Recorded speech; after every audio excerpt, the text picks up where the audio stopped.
High বন্ধুরা, কেমন আছো? আশা করি ভালো আছো। আবারও নিয়ে চলে এলাম নতুন একটা ভিডিও। ভালো লাগলে লাইক কমেন্ট করবেন আর সব বন্ধুদের কাছে ভিডিওটা পুরোপুরি শেয়ার করে দেবেন। পুরোপুরি ভিডিওটা দেখবেন, টেনে টেনে দেখবেন না, তাহলে কিছুই বুঝতে পারবেন না। যাই হোক, আমি এখানে দেখতেই পাচ্ছ কাঁচকলা দিয়ে, আলু দিয়ে আর ইলিশ মাছ দিয়ে রান্না হবে। আজকে নতুন একটা রেসিপি তৈরি হবে। আমাদের ঘরের লোকের খুবই পছন্দ হচ্ছিলো, বলছিল এই কলা দিয়ে ইলিশ মাছের ঝোল খাবো।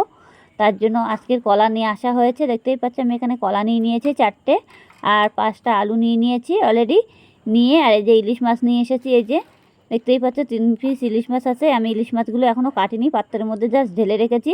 এবার আমি কেটে কুটে ধুয়ে তাড়াতাড়ি ঝটপট করে কেটে নিয়েছি। এবার কেটে নিয়ে দেখো ধুয়ে নিয়ে এসেছি। এবার ইলিশ মাছগুলো ভালো করে ধুয়ে নিয়েছি। অবশ্যই ইলিশ মাছের যে তেলগুলো সাইডে রেখে দিয়েছি। অবশ্য আমার মাছ ভালো করে না ধুলে পরে আমার আবার খেতে ভালো লাগে না। মাছের মধ্যে রক্ত থাকলে কেমন যেন অস্বস্তি ভাব লাগে, যতই দামি মাছ হোক না কেন। যাই হোক, তাড়াতাড়ি করে লবণ হলুদ মাখিয়ে নিয়েছি। মাছের মধ্যে নিয়ে আমি ভাজা বসিয়ে দিয়ে দিয়েছি। অবশ্যই ইলিশ মাছ খুব তাড়াতাড়ি ভাজা হয়ে যায়, বেশিক্ষণে ভাজতে লাগে না। দেওয়ার সাথে সাথে অবশ্যই আমি কড়াইটা অনেক গরম করে নিয়েছিলাম। নিয়ে মাছগুলো আমি ভালো করে লাল লাল করে ভেজে নেব। এবার বেশি কড়া ভাজবো না, যেটি হোক ইলিশ মাছ তো, যার জন্য বেশি কড়া ভাজবো না, না হলে মাছের কোনো স্বাদ থাকবে না। যাই হোক, আমি একটু ভালো করে ভেজে নেবো, হালকা হালকাভাবে ভাজবো। তাও ইলিশ মাছ বেশি ভাজতে লাগে না, না হলে মাছের কোনো স্বাদ থাকে না। যাই হোক, মাছটাকে আমি এখন ভালো করে একটু ভেজে ভেজে নিচ্ছি কড়াইয়ের মধ্যে করে। এবার মাছটা আমার উল্টানোর সময় হয়ে গেছে। আমি যেটি হোক গ্যাসটাকে লো করে দেবো, দিয়ে আমি মাছটাকে হালকাভাবে ভেজে তুলে নেবো। যেটি হোক এখনও আমার মাছটা অলরেডি হয়নি, দেখতেই পাচ্ছি কড়াইয়ের মধ্যে দেওয়া আছে। এবার আমি খুন্তি দিয়ে হালকাভাবে নাড়াচাড়া দিয়ে দেখবো যে মাছটা হচ্ছে কি না। দেখলাম না, উঠে যাচ্ছে মাছটা। এই দেখো, মাছটা উঠেই যাচ্ছে, দেখেছো? এবার আমি মাছটাকে এক এক করে উল্টে দেবো মাছগুলো। তাড়াতাড়ি করে একটু উল্টে দিয়ে, তাড়াতাড়ি আমার অলরেডি মাছটা ভাজা হয়ে যাচ্ছে। এবার মাছটাকে আমি উল্টে দিচ্ছি। এই দেখো, কোনো ধরার কোনো দরকারই পড়ে না কড়ার মধ্যে, এত তাড়াতাড়ি মাছটা আমার হয়ে গেল ভাজা। যার জন্য আমি এক এক করে মাছগুলো পুরোটা উল্টে দেবো। দেখবে যাতে তেলটা গায়ে ছিটকে না আসে, সেরকম শুধু একটু খেয়াল রাখতে হবে। জাস্ট আমার মাছটা অলরেডি ভাজা হয়ে গেছে, আমি উল্টে দিয়েছি মাছটা। আমি এই দিকটা আবার ভালো করে আবারও ভেজে নেব। মাছটা ভেজে নিয়ে মাছগুলো আমি গুছিয়ে দিলাম, দিয়ে আবারও মাছগুলো ভেজে নেবো ভালো করে। ভেজে নিয়ে মাছগুলো আমি পরে তুলে নিচ্ছি। যাই হোক, তার আগে আমি সবজিটা অনেক তাড়াতাড়ি কেটে কুটে নিয়েছি, গুছিয়ে নিয়েছি। কলা আলু ওগুলো সব কেটে কুটে একটা বাসনের মধ্যে তুলে রেখে দিয়েছি। এবার আমি কী কী মশলা দেবো সেটাও আমি আপনাদেরকে দেখাচ্ছি, চলো। অবশ্য কাঁচকলা আলু দিয়ে আর মাছ দিয়ে বেশি কিছু মশলা অবশ্য লাগবে না, যেটি হোক।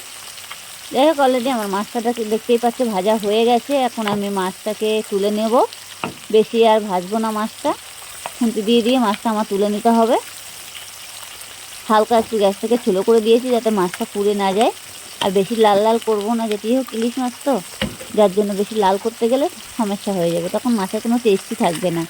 যাই হোক, আমার মাছটা অলরেডি ভাজা হয়ে গেছে। দেখো, আমি এখন মাছগুলো পুরোপুরি তুলে নিচ্ছি পাত্রের ভিতরে। এবার মাছগুলো আমি এখন এক এক করে তুলে নেবো, যাতে গায়ে তেলটা ছিটকে না আসে, সেই কারণে তুলে নেবো। মাছটা আমি এখন এক এক করে সাইড করে করে মাছগুলো তুলে নিচ্ছি। এই যে পাত্রের মধ্যে তুলে নিলাম। দেখতে হবে সবসময় একটু গায়ের ভিতরে যেন তেলটা ছিটকে না আসে, সেইভাবে তুলবে বুঝে শুনে। অলরেডি আমার মাছটা তোলা হয়ে গেছে। এবার আমি কড়াইতে ফোড়ন দেবো। কী ফোড়ন? জিরে ফোড়ন দেবো। যাই হোক, আমি জিরে ফোড়নটা নিয়ে নিয়েছি, গ্যাসটাকে ছোলো করে দিয়েছি। অবশ্য জিরে ফোড়ন দিয়ে দিলাম। এই যে অলরেডি জিরেটাকে আমার ভাজা হয়ে গেছে, লাল লাল হয়ে গেছে, দেখতেই পাচ্ছি। এবার আমি এখানে নিয়ে নিয়েছি পেঁয়াজ নিয়েছি, 2-3 কোয়া রসুন কুচি করে নিয়েছি, একটা পেঁয়াজ আর লঙ্কা দিয়েছি, আর একটা টমেটো।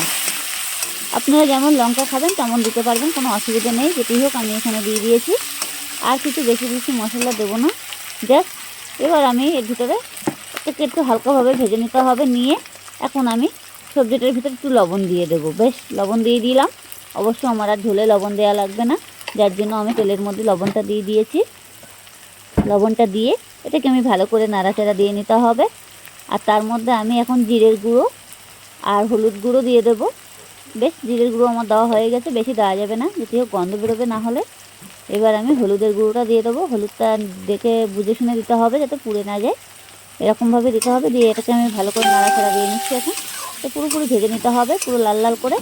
আর তেলের মধ্যে দিয়ে পুরোপুরি যতক্ষণে ভাজবে এত সুন্দরভাবে ভাজতে হবে যাতে লাল লাল হয়ে যায়, যেন কাঁচা গন্ধ ভাতটা যাতে না থাকে, সেরকমভাবে ভাজতে হবে পুরোপুরি। যেটি হোক, আমার অলরেডি ভাজা হয়ে গেছে, দেখতেই পাচ্ছ। আর মানে বেশি মানে করবো না, যেটি হোক হালকা একটু চিনি দিয়ে দেবো। তরকারিটা মানে কষ্ট ভাবটা থাকবে না, কলায় যে অনেক সময় কষ্ট ভাবটা থাকে সেটা থাকবে না। দিয়ে এটাকে ভালো করে নাড়তে হবে। এবার দেখো এমনি টমেটোগুলো পুরো অলরেডি গলে গেছে, আরও গলে যাবে টমেটোগুলো গোটা গোটা থাকলে হবে না। যেটি হোক গোটা থাকলে মানে তরকারির মধ্যে তাগিয়ে থাকবে, সেরকমভাবে রাখবো না। এটি হচ্ছে তরকারির মধ্যে বড় ভাজা করে ফেলতে হবে, একদম মশলাটা পুরো ছাড়া হয়ে যাবে। মশলা থেকে পুরো তেল ভাবটা বেরিয়ে আসবে, তখনই মনে করবে যে আমার মশলাটা অলরেডি ভাজা হয়ে গেছে। যেটি হোক আমার মশলাটা এখনও পুরোপুরি ভাজা হয়নি। যেটি হোক এবার দেখতেই পাচ্ছ, এখন দেখো কত সুন্দর কালার চলে এসেছে, মশলাটা একদম পুরো ঝাড়া হয়ে গেছে। এবার আমি সবজিটা কেটে রেখেছিলাম, সেই সবজিটা আমি এখন দিয়ে দিয়েছি এর ভিতরে। আর মাছের যে তেলটুকু ছিল সেই তেলটা আমি সবজির ভিতর দিয়ে একবারে দিয়ে দিয়েছি। এবার দিয়ে এটাকে আমার ভালো করে কলা আলুটাকে ভালো করে কষাই করে নিতে হবে। যতক্ষণে কষাই করবে কলার যে জল ভাবটা থাকবে সেটার জন্য একদম পুরোপুরি মরে যাবে, কোনো জল ভাব থাকলে হবে না। আর কলা তো অনেক সময় কষ ছেড়ে দেয়, তো কলার মধ্যে কষটা ছেড়ে দেওয়াতে তরকারিটা কেমন ঝাঁকাছে কালার হয়ে যায়। যাই হোক অনেক সময় কলা ভিজিয়ে মানে কেটে লবণ হলুদ মাখিয়ে রেখে দিলে পরে কলাটা কালার মানে ঝাঁকাছে কালারটা হয় না। যেটি হোক আমি মাখাইনি, এখন আমি তাড়াতাড়ি কেটে আমি বসিয়ে দিয়েছি আলুর সাথে।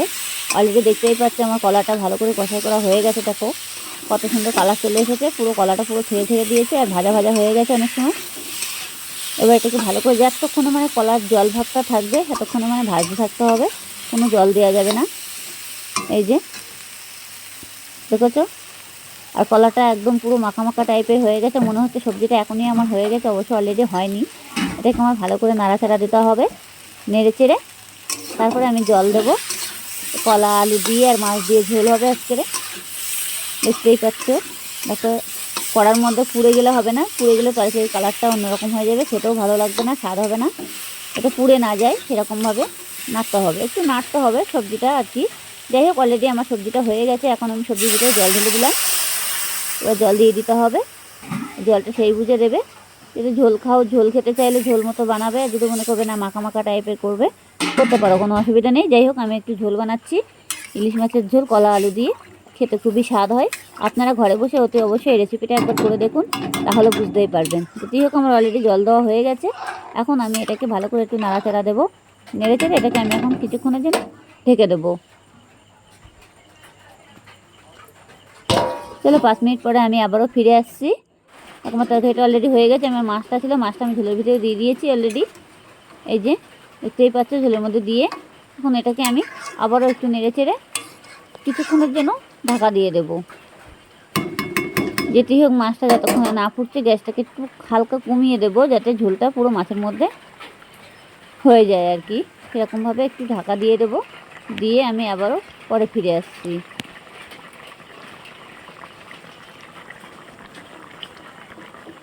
আমার ঝোলটা পুরোপুরি ফুটেও গেছে, দেখতেই পাচ্ছ হয়ে গেছে অলরেডি।